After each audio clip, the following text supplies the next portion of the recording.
Hello and thank you for joining us in this, which is the 6th of the 2016 series of webinars that demonstrates LimitState products, their features and their applications.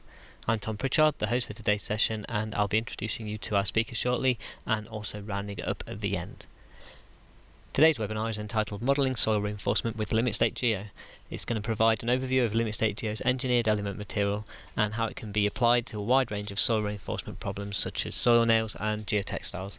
The main part of the webinar itself will run until approximately 1:15 PM UK time, and it should include a few minutes at the end for questions.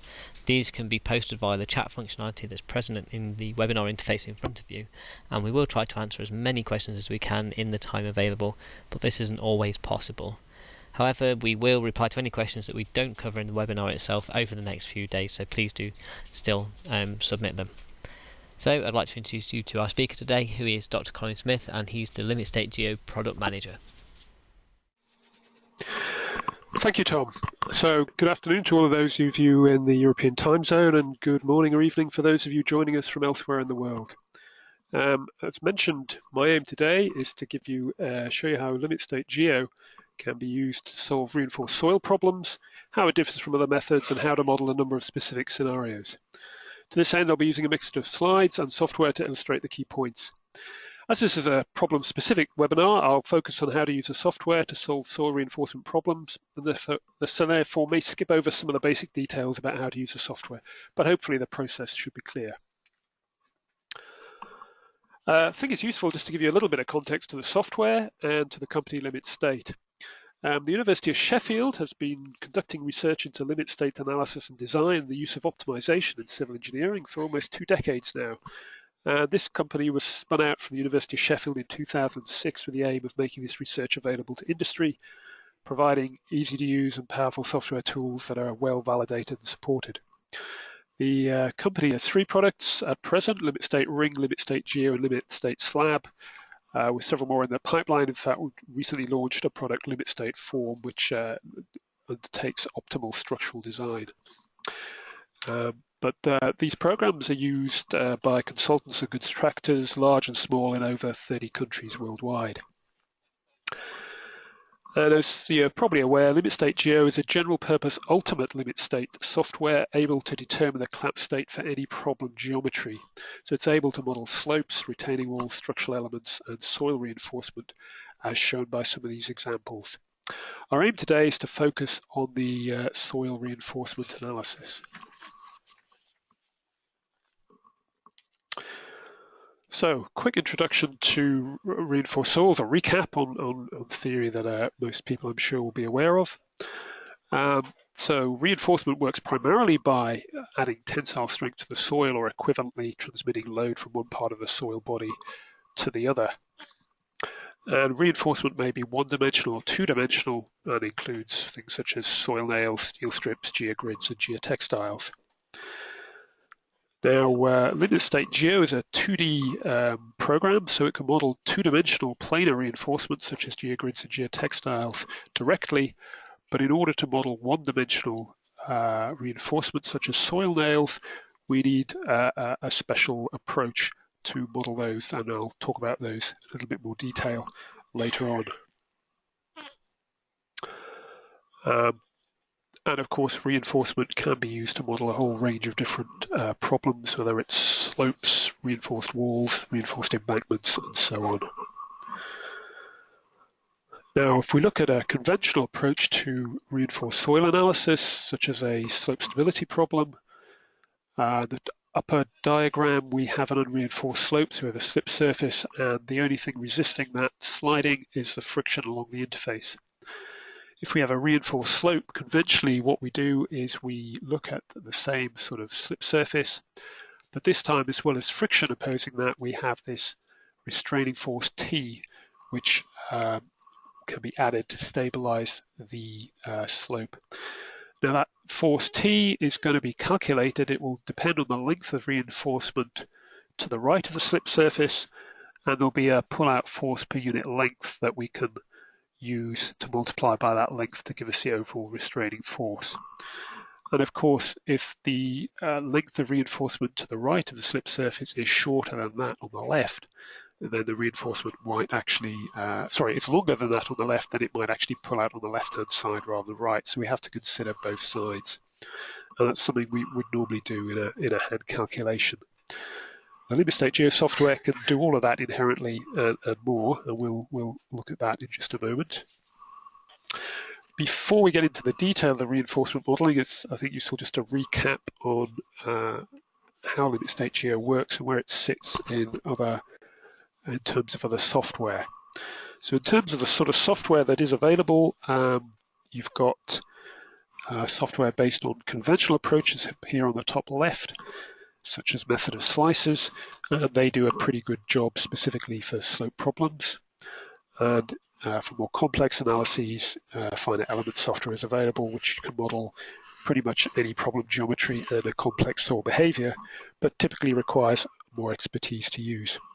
So there's a gap between these, and this is where we feel computational limit analysis fits, such as undertaken by LimitState GEO. So it gives you the flexibility of the geometry with finite elements, but the ease of use and simplicity of traditional methods. And we can apply that to soil problems, but also masonry arches or concrete slabs, the other products that LimitState provides. So before we go into how we deal with the reinforcement, just recap on how the software itself works. It's based on a method called discontinuity layout optimization, which provides rigorous upper bound plasticity solutions of a form that most people will be familiar with from hand calculations and textbooks. Key publication underpinning the method was published in 2007 in the Proceedings of the Royal Society, but I can describe the essence of it very simply in 4 diagrams. So here we have a very simple problem, a rectangular domain, fixed boundaries to the left and to the base, with a load on the surface. What we do is, instead of discretizing the problem using elements, as in the finite element approach, we discretize it using nodes. So here we've got 3 by 4, it's 12 nodes, and we connect every node to every other node with a potential slip line. So in this case, we're going to get 12 times 11 over 2, 66 possible slip lines. We can then formulate that as an optimization problem to find the critical collapse mechanism that dissipates the least energy. And resulting from that, you can then pick out the critical 6 slip lines that dissipate the least energy, and we find the critical mechanism for this particular very simple problem, which is the one on the right.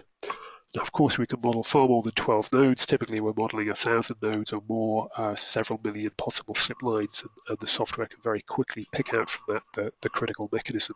So the more nodes, the more slip lines you've got, the more complex mechanisms you can model.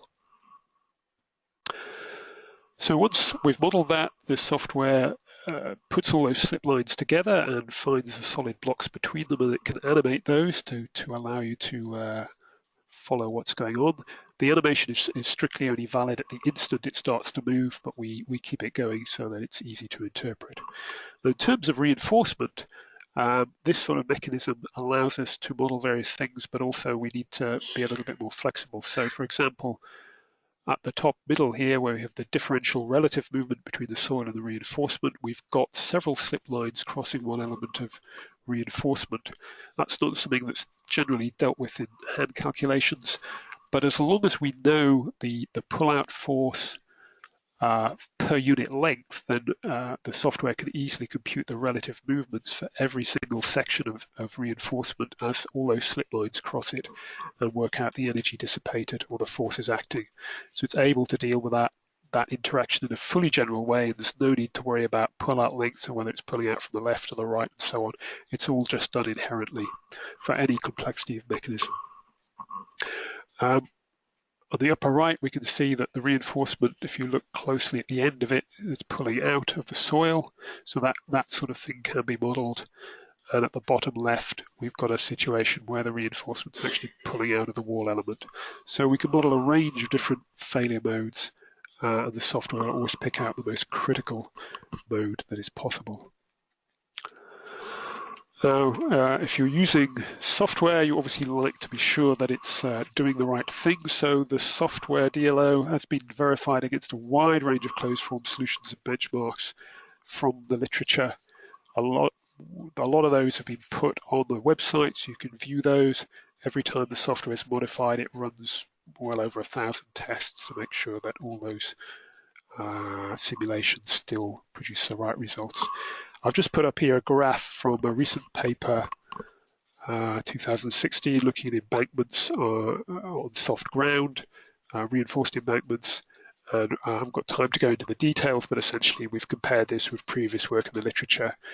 The black squares are the DLO results, the solid line is the previous literature. And we're close, but we're below, so we're finding slightly more critical mechanisms than the previous work there, and for different failure modes. So it's able to anticipate or analyze the transition from different types of failure. And we'll come back to the embankment problem a little bit later. There's also quite a number of technical papers that have been written using the software. You can download a bibliography from our website, and this is just a sort of snapshot from the section on reinforced soil. So there's a lot of papers looking at that as well as other types of problems. Okay, well, let's get on to the reinforcement and the details of how it works. For one-dimensional reinforcement, such as a soil nail, we need a particular way of modeling this, and it's very important that the software, we need to tell the software exactly how much force is required to pull a unit length of this reinforcement out of soil.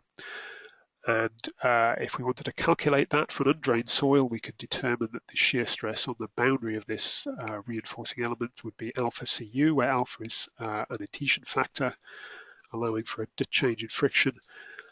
And if we know the length of the element, we can multiply that by alpha Cu, and then if we have a cylindrical soil nail of diameter d, we can multiply by the circumference, and that will give us a pull-out force for a one-dimensional nail per unit length. If we have a frictional soil, then the Cu term gets replaced with a sigma n tan phi dashed, and we get a very similar equation. Now, working out exactly what the normal stress on a reinforcing element or a soil nail is quite tricky. Often it's just assumed to be the overburden stress, and that's a pretty good approximation. And that's what the software assumes when it's modeling one-dimensional reinforcement. Now, to model this correctly, we have to think that out of plane or into the diagram, these reinforcement elements might be spaced every meter or every 2 meters or every half meter. So whatever pull-out force we've got here, we've got to actually average it out per meter width into the diagram. And that's the number that we put into the software. So what I'm going to do is, just to illustrate that, pull up the software. So I'm going to got our model already set up here. So just a quick overview of the software if you haven't seen it before. On the left, we have what's called the Materials Explorer, where we have a lot of materials that are available, and you can define your own. In the middle screen is the problem geometry itself. On the right-hand side, we've got a property editor and a geometry editor. The other thing we click on, for example, the material, its properties appear in this property editor. If we click on a body here, we can get its geometry also, and also its properties. So the way this problem is set up is we've basically got a lump of rigid material here on the left, and embedded in it a piece of reinforcement. So it's effectively rigidly bonded to that, and we're applying a unit load to the left. The bit we're interested in is this part on the right. We've got a soil here. If I click on that, it's a soft clay. It has an undrained shear strength of 30 kilonewtons per meter squared. And in that, we've placed a reinforcing element, which we're modeling as a soil nail. And that has a pull-out factor of 10. That's 10 kilonewtons per meter squared. So that's 10 kilonewtons per meter length. And then for every meter width into the diagram, that's also applied. And we've just set that as a fixed constant value. So I just need to move this boundary a little bit here. We can specify a component which has is a fixed or is related to the cohesion of the soil, and a component which is related to the frictional properties of the soil. So they can be set separately depending on whether you're in frictional or cohesive soil. And we can also set moment of resistance and rupture strength. So for the moment, I've set these effectively as infinity. So when we, in the software, if we put in 1E30, that effectively means we're treating it as an infinite value, as a rigid component. So if it's got a pull-out factor of 10, and if I click on the element, yeah, it's got a length running from x coordinate of 2 to 4, so the pull-out force should be 20. So to solve the problem, I just click the solve button up here. Now we're using what's called a factor load mode. So what the software does is it works out how much we have to multiply this applied load here by to get collapse. And this load we're applying on the left here is a unit load. And the number we get here is the number we have to multiply that unit load by to get collapse. So in effect, it's telling us the pull-out load for this particular problem. And what you can see is we get the answer of 20. We get a little graph here which plots the axial force. So it starts at 20 here and it fades away to 0 at this end as we'd expect. And it's pulling out with that force of 20. Now, if I change the pull-out factor to 20, then the pull-out load should be 20 times the length, which would be 40. So this time when I solve it, I should get an answer of 40, which I do. And again, the stresses change there. And by modeling this pull-out force per unit length, we're able to model the action of the one-dimensional reinforcement, but still also allow soil to essentially flow between the soil elements. But just to illustrate finally that it does have a limit to its pull-out. If I put a pull-out factor of 100, we'd expect to get an answer of 200. So if I solve that, but actually the software is giving us an answer of 120. And the reason for that is we've effectively exceeded the maximum possible resistance that you could get without shearing the surrounding soil. So if this soil layers were replaced by a plane, the maximum resistance we could get out of a plane is actually 120. So if you recall, this soil, oops, if I just unlock that, this soil has a strength of 30. So the shear on a plane, the shear at above there, the shear resistance would be 30 times 2 would be 60. So we get 60 on the top, 60 on the bottom, and that's where we get the 120.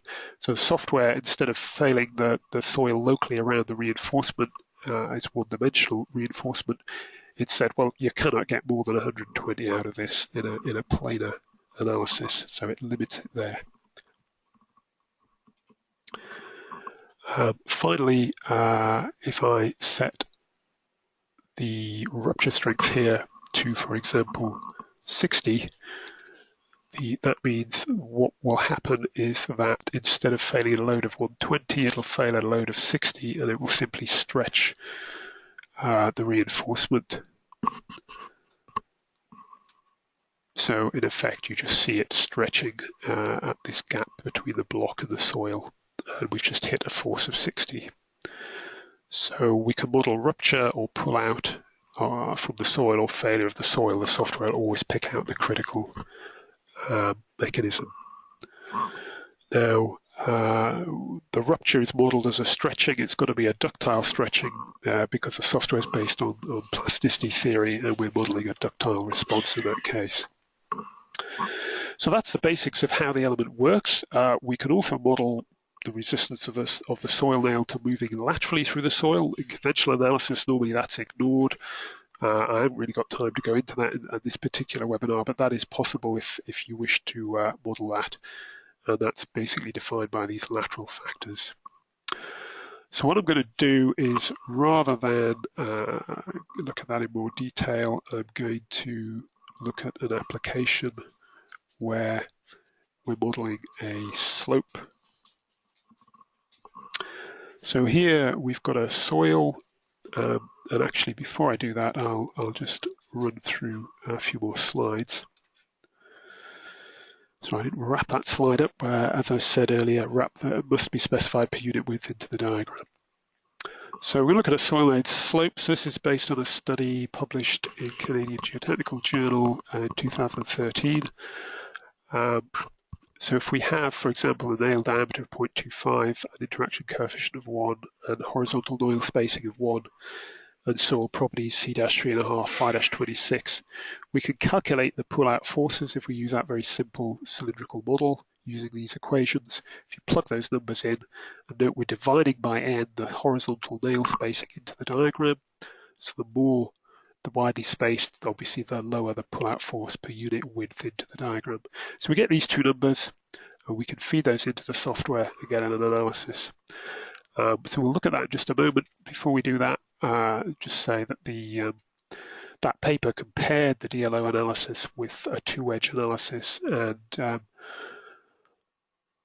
where we forced the DLO to actually adopt the two-wedge, we got exactly the same results as you'd expect. But if you allowed the DLO analysis to freely find the most critical mechanism, then we got lower collapse loads. We'll just look at that on that particular model. So in this case, we've got that situation. So the soil has this C-3.5, 526, as we've said, and the nail has these pull-out factors that we've calculated. And we use a very small lateral factor, so we're assuming there's no lateral influence, which is in accord with common conventional analysis. Put a very small number on there, because otherwise the nails tend to sort of float out of the soil if you say they've got no resistance to lateral movement. So if I click solve here, what we're doing here is actually asking the software how much heavier does the soil in this system have to be to cause collapse. With ultimate limit state analysis, generally we're trying to analyze something we've designed which is we assume is stable, so you have to force the system to a state of collapse. And in this particular, we can do that either by lowering the strength of the soil or increasing the weight. So we've chosen to increase the weight here, and actually the software identifies a fairly narrow failure surface at the face of the slope, and the soil nails actually stay embedded in the ground, and the soil is pulling around them. We haven't modelled any soil nail heads on this, but we could do by adding a perpendicular element in that case. We get a factor of 1 here, so that means actually this system is just about stable. Now we can look at a situation. We could change the geometry of this problem. So we could, for example, it's very easy with the software to change the geometry. You could just click on parts of it and drag it around wherever you want. So I could drag all of these nails slightly shorter, or indeed I can click on the coordinate there, oops, and type a new coordinate down here if I want to get it exact, and so on. So it's very easy to play around with the geometry. I can lower the, oops, drag that a bit too far, lower the geometry and so on, reshape it and solve the problem. What I'll do is I've already got a model that I've made where I've just shortened the nails half the length. And if I click solve, what we'll see is that the software will say actually those nails are too short and it's much easier to fail behind them and produce a mechanism which doesn't really involve the nails at all, as you'd expect. So most of the failure is down the back of the reinforced zone or between the nails, 1 or 2 slip lines across the nails, but very little interaction going on there. And we actually get an adequacy on load there of 1/2. So that means this thing would collapse if the soil was half its current weight. So we've definitely got a significant loss of capacity just by reducing those nail lengths. So that's very quickly showing one-dimensional reinforcement. And just to summarize, the way it's modelled means that the soil can flow past the reinforcement, which it really has to be able to do for a one-dimensional case. We've calibrated it against two-edge analysis and other analyses. The way we recommend to use that, we're using what's called the engineered element in the software. We specify the pull-out coefficients according to the calculations we've looked at earlier. Lateral coefficients usually set close to 0. If you want a rupture strength or a compressive strength, you can put a value in there. And no boundary materials defined above and below the element. Now, I haven't looked at that in a moment, but we'll look at that for planar reinforcement and that will become clear. But basically, you just use the element directly as it is. So we'll now look at how we deal with planar reinforcement. We'll look at the example of a reinforced embankment, but first we'll look at how we're going to model the interaction of planar reinforcements such as a geotextile or a geogrid with the soil. So in this case, the software can directly compute the pull-out effects using its standard analysis, and we don't actually have to calculate that for it because there is no one sort of diameter of reinforcement that we have to worry about. There's just a shear force above and below the reinforcement, and the software can deal with that directly as it's a plane strain software. So to model a geotextile, we would model it with a zero bending strength, so it's fully flexible. We would actually directly specify the interface properties. So if we place the engineered element directly in the soil, it will just assume that we get full friction or adhesion above and below, but we can actually specify material properties above and below the geotextile if required to allow for an alpha value of less than 1. And if we do that, then the software is able to model differential shearing above and below the reinforcement and will correctly calculate the applied shear stress to the reinforcement that can then transmit that by tension or compression if it's got a compressive strength along its length and to another part of the soil, and then retransmit that to the soil through shear stresses. The good thing about this is the normal stresses are determined inherently by the analysis, so if there are frictional interactions, we don't have to worry about what the ambient stresses are. It will calculate what the stresses would be in a collapsed state. In order to make that work with the way the engineered element has been implemented, essentially we specify infinite pull-out and lateral resistances because those factors are really only relevant to one-dimensional reinforcement. For 2D reinforcement, we don't need them, and if we set them as infinite, then that forces the failure to occur on the outer edges rather than, if you like, in the reinforcement itself. And we can specify a tensile rupture strength for the reinforcement, and normally we'd specify a zero compressive strength, as a flexible sheet reinforcement is not going to have any real compressive strength. So we'll just quickly look at a model of the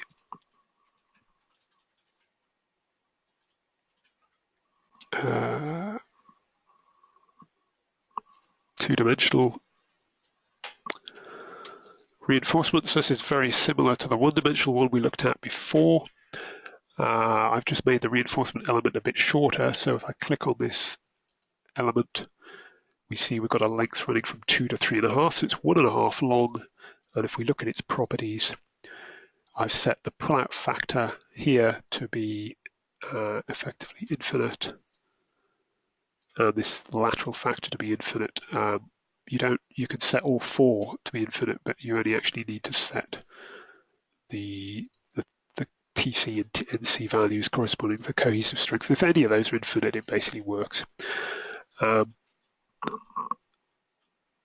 the moment, I've left these infinite, though for a flexible reinforcement I'd normally set this value and this value to 0, but in this particular test we're not going to fail it in bending, it's only going to be failed in pull-out. So that's all we do, we just specify those values, and the restraint or pull-out on this planar element is going to be determined by the soil. So in this case we've got a clay, and this time the clay is an undrained shear strength of 50. So the shear stress at failure on the top and the bottom is going to be 50. The shear force on the top is going to be 50 multiplied by the length, which is 1.5. So that's 75 on the top and 75 on the bottom. Add those together, we should get 150. So if I solve this problem, hopefully I'll get the result of 150, which I do, and that's just been directly calculated from the strength of the soil, and we can see the axial forces or tensile force along the reinforcement is falling to 0 as we'd expect, and we're pulling out of the soil. So if I unlock that. Now, as I said before, you can model, you don't have to model full friction above and below. So if I click on this element, you'll see that in the property editor, I can see the properties of the element, but I can also apply materials top and bottom. Currently, there are no materials assigned. If I click on this box here, I get a change button that brings me up a little table of materials I can apply. I'm going to add a material that I've already created called interface above. And if I click on the element again, that's assigned. I'm going to add a material down here called interface below. So if we zoom in on this, we can now see that we've got a thin line telling me that I've got materials applied above and below, and they correspond to the colors of these materials here, interface above and below. And if I click on this, look at what we've got on the top. We've got the interface above material. And here, basically, I've got a material where I'm telling it it's got 90% or 0.9 of the strength of its parent material, and its parent material is that clay surrounding the soil. So I'm essentially saying I've got an alpha factor of 0.9. And on the bottom, if I scroll down, same setup, I've got an alpha factor of 0.6.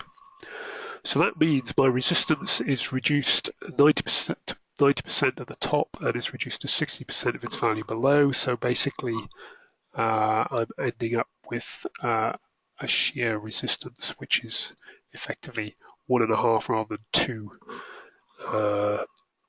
times the length, the shear force per unit length delivered by the clay. So if I solve this, I should get an answer which is 75% of my previous result of 150, and that's 112.5, and that's what we get.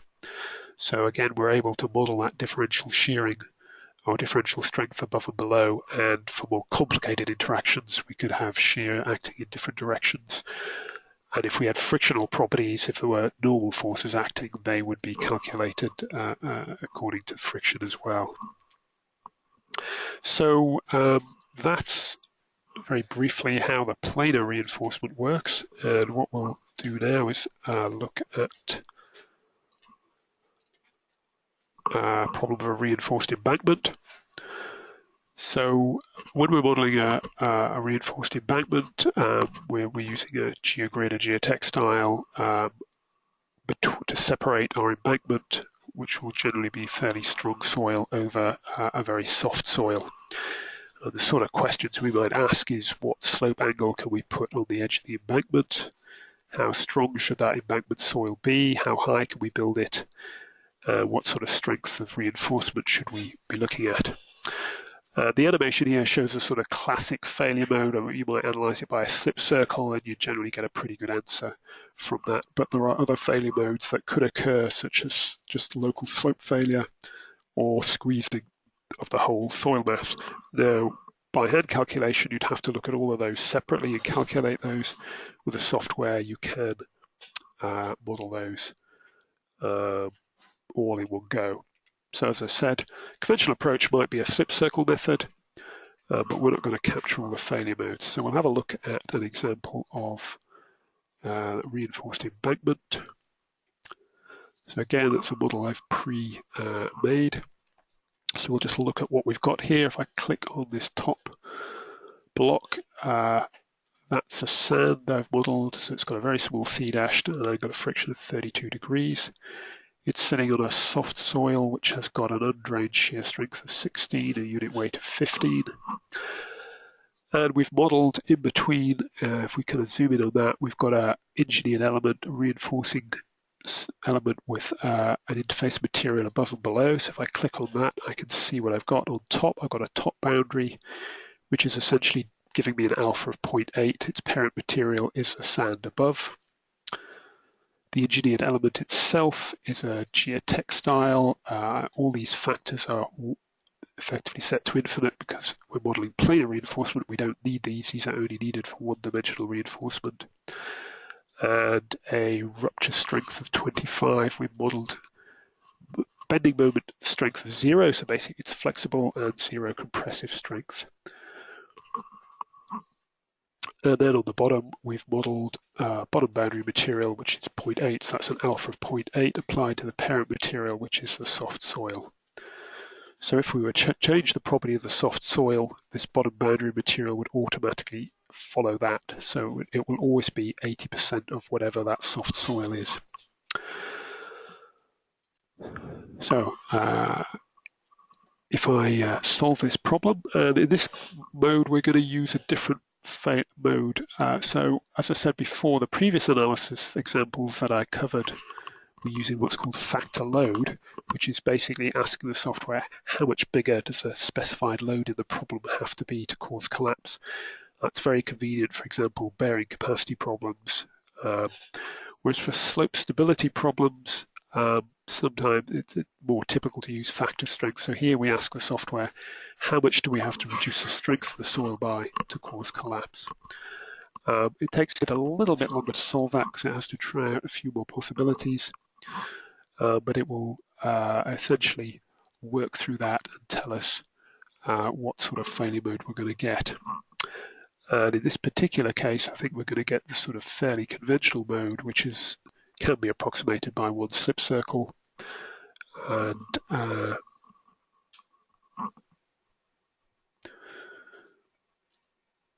it's pretty well homing in on that. So that's the sort of mechanism we're getting. It's telling me that I've got an adequacy on strength of 1.23. So that essentially means that this system is stable, and I'd have to reduce the strength of the soil, the sand and the clay by a factor of 1.23 to get collapse. I can also look at the axial force in the system, and actually it's 25. So what that's telling me is, because I specified quite a low rupture strength for the reinforcement is actually yielding or failing.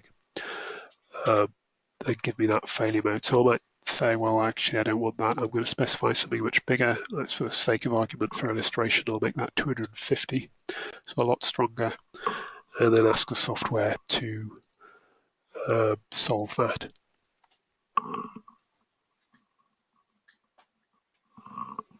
So again, it will try a number of failure modes, and because the reinforcement is now stronger, that will make it harder to have a failure mechanism that runs from the sand through to the soft soil. Not impossible, but actually it then makes it that much harder that the software should find a slope failure, a local slope failure in the embankment itself, and say, well, actually that's more likely to fail before we get this other mechanism, which would involve both the soft soil and the embankment. So that's indeed what we find.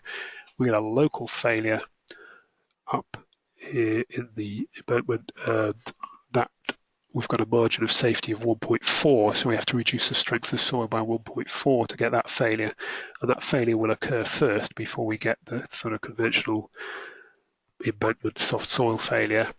And we can see that actually the axial force in the reinforcement is pretty close to that limit. But if we want to check that value strictly, we need to find the value at which we have failure involving the reinforcing layer. Here we're just getting a local failure, so this isn't really interacting. Now, just to show you that we can get other failure modes, if we have a much weaker soil, range strength 8, and then I run the analysis, we certainly won't get, we're bound to get a failure mode that involves the underlying soil there. And what we should end up with is effectively a squeezing failure mode where there's very little deformation in the overlying embankment, and we're mainly squeezing that very soft layer and extruding it. And that would be an analysis that would be quite tricky to get with a simple slip circle approach. So you can see in this particular case that we've got quite a complicated squeezing type mechanism under the embankment, and the embankment basically is settling not totally uniformly but fairly uniformly downwards and squeezing all of this material. Now, for the purpose of illustration, I've used a fairly low number of nodes in this analysis just for the speed, but we could put more nodes in and we get a much more well-defined failure mechanism in that particular case.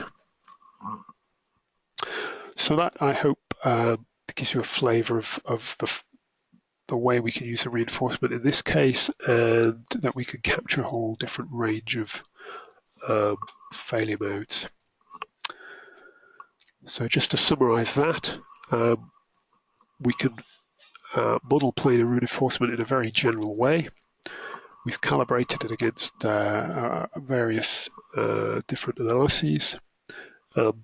Just to reiterate, the way we model that with the software using these engineered elements, which are effectively elements in the software that can transmit tensile force, one-dimensional elements. We set these values to infinity because we're not modeling a one-dimensional interaction, we're modeling a planar interaction. We can specify the planar rupture strength, and it's the boundary materials above and below that specify what the pull-out will be, but the software will calculate that for you.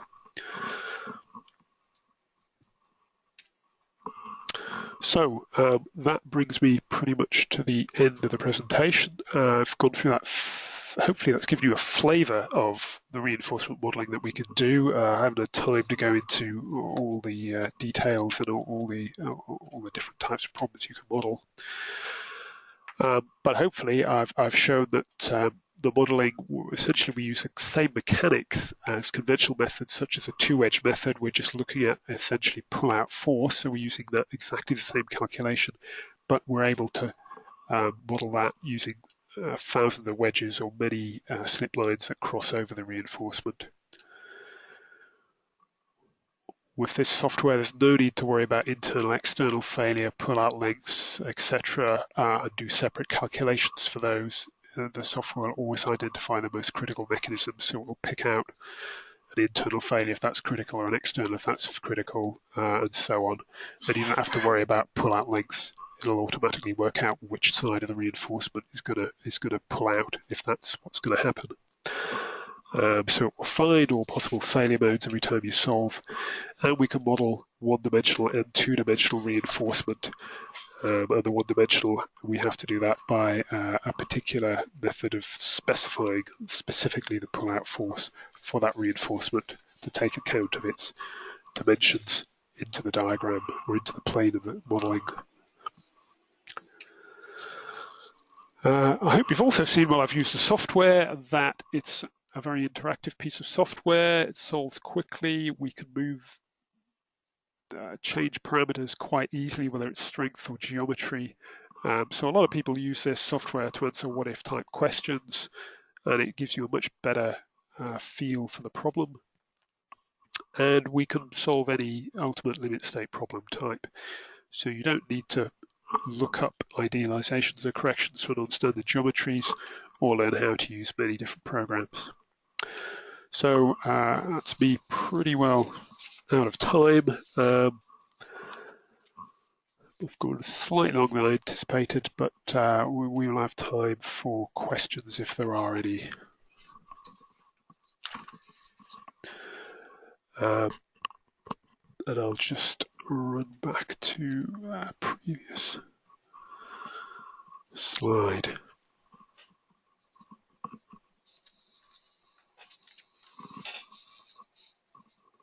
Okay, so I've got a question about how to draw those reinforcing elements. So the models that I actually showed were pre-made.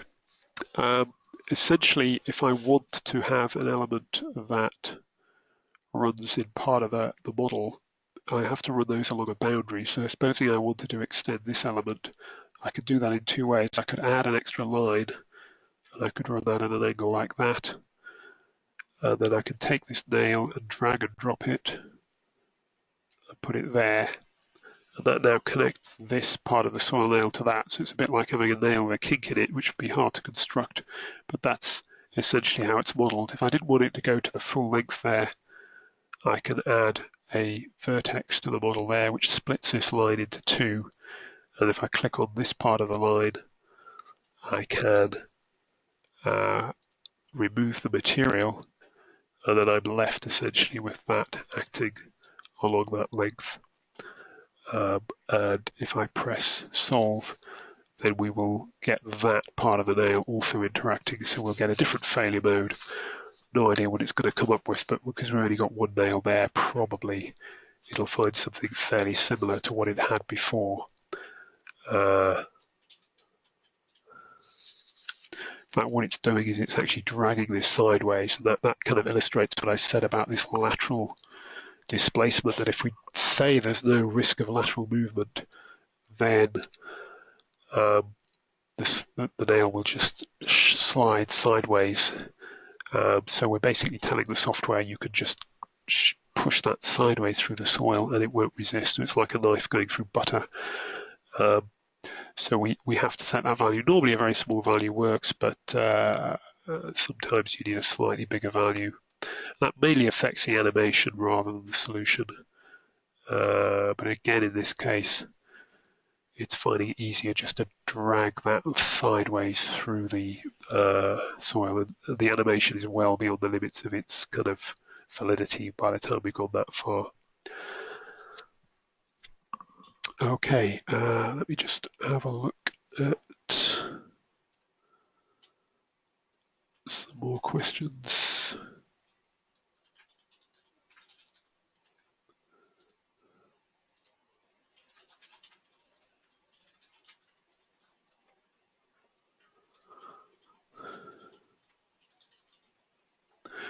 Okay, question how to model fixed elements on the face.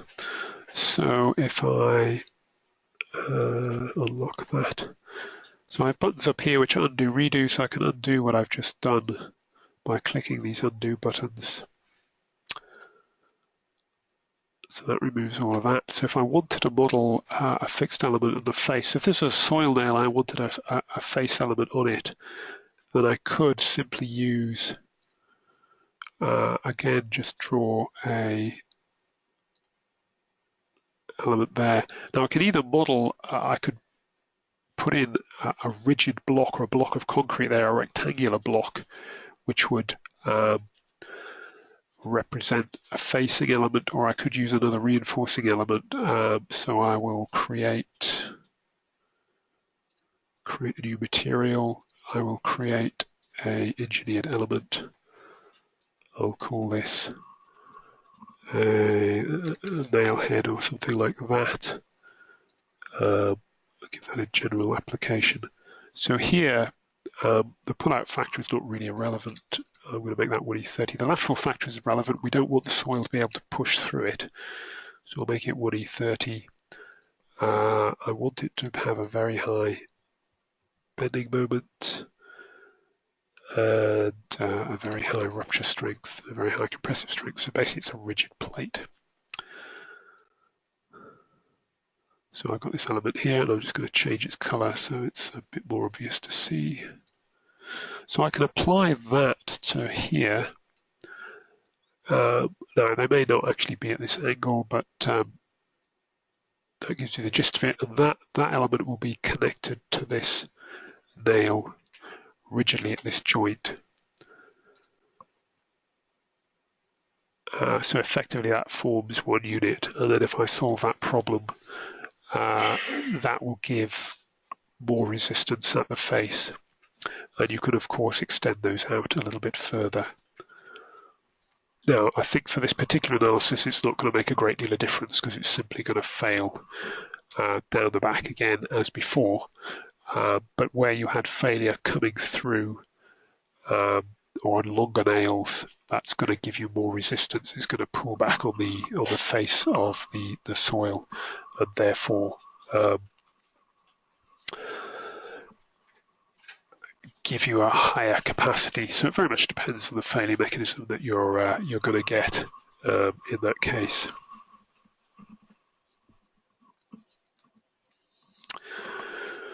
So I hope that has answered that one. As I said, you can draw in a small rectangular of concrete and embed the nail in that. So that's a little bit like the example here. If you like, it's like doing this left-hand block in miniature.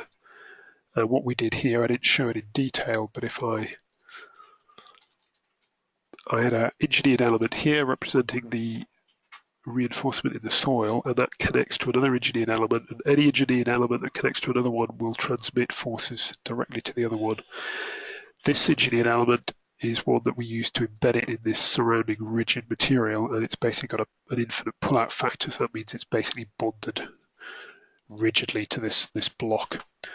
We can also give it a lateral factor of 1 infinity effectively, because this is purely a tensile problem, it doesn't matter, and we make it fully rigid. So making this a lot smaller would be another way of producing a facing on it. And in fact, if we look at the wizards, so this software has a lot of built-in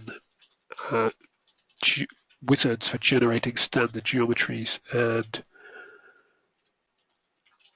one of them generates a reinforced wall with basically facing elements, and so that's another way of doing the facing. So if you look at how that's been done, then that will give you an idea of what's going on.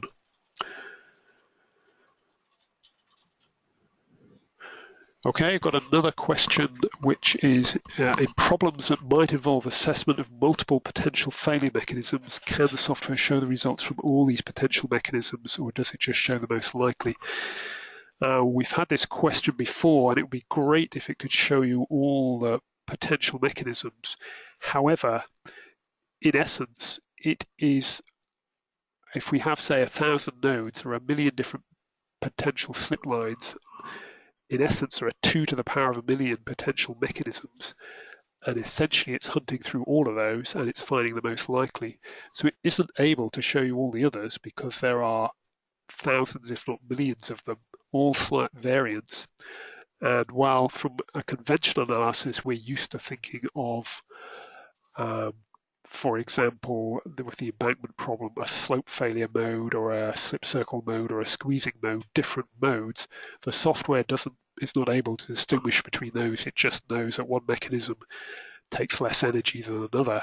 So it's not able to actually pick out those specific mechanisms. Let me see if I can go back to the embankment. Because those are just particular mechanisms in a wide spectrum of other mechanisms. You can do it to some extent. So in this problem, if I wanted to examine the stability of the slope-only failure in the embankment, what I can do is simply make the material down here very strong. So I could just click on it and say, well, that soft soil has got an undrained strength of 800, so now it's a soft rock. And then if I do the analysis, that will force a slope failure in the upper area, so I can get that particular mode. It'll eventually home in on that. And that's the way you'd have to do it. So if you know you're looking for specific mechanism types, you've basically got to inhibit the ones you don't want, and then you can show the other ones. So I appreciate that in sort of conventional analysis, one likes to show that each individual mode is not possible.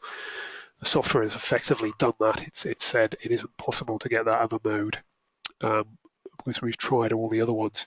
And quite often, of course, the software will find a mode of failure that you haven't anticipated, or is a combination of perhaps 2 other modes that occur. You can see in this analysis that we've got slightly undulating axial forces. That's because the software analyzes the situation of failure. The soil behind here is not failing, and there are quite a lot of legal equilibrium states that don't violate yield, so this is just one of them. And so it's showing you that. But the collapse load is always unique and rigorous in this particular case. So yeah, that's the approach to dealing with multiple mechanisms if you want to show those. And the more you do that, the more you'll see that the other mechanisms are clearly not viable. Okay, we've got another question here. If we model a slope with a footing on top, but the failure mechanism, the slope of the footing end up not to be associated, will we have one failure mechanism, i.e. the most critical? Yeah, so if we model well, let me just pull up a simple slope. So a slope wizard here. I'm just going to go through all, you can type in all the dimensions of the slope. I'm just going to click finish. So we've got a very steep slope here, and if I solve that, we get a pretty steep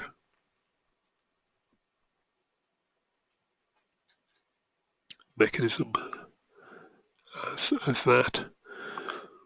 So yeah, the software will find the critical mechanism, whether it involves that the footing or not. So if I were to put a footing into this problem, and I'll just let this one solve out, it should be there. There we go. So if I put a footing up here behind that, so what I'm going to do is unlock that. I click this ortho button. When I drag geometry around, it will only drag horizontally or vertically, so I'm going to extend that boundary out. And I'm going to model a little footing back here.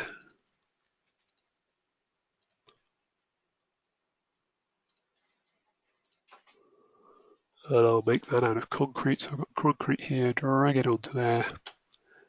And I'm going to apply a weight of, say, I don't know, 50 kPa on that. And then run the analysis. Then I don't know whether it's that's big enough to involve the slope failure or not, but the software will just find that mechanism. It looks like that load is sufficient to stretch the mechanism further back and involve the foundation. So we get a different answer. Our adequacy, in essence, factor of safety on strength is 1.97 in this case, whereas before it was 2.47, so that foundation has definitely had an effect. And if I was to reduce that load to, say, 5, maybe that would be small enough that it would just ignore it and go back to failing. Now it still wants to use it by the looks of it.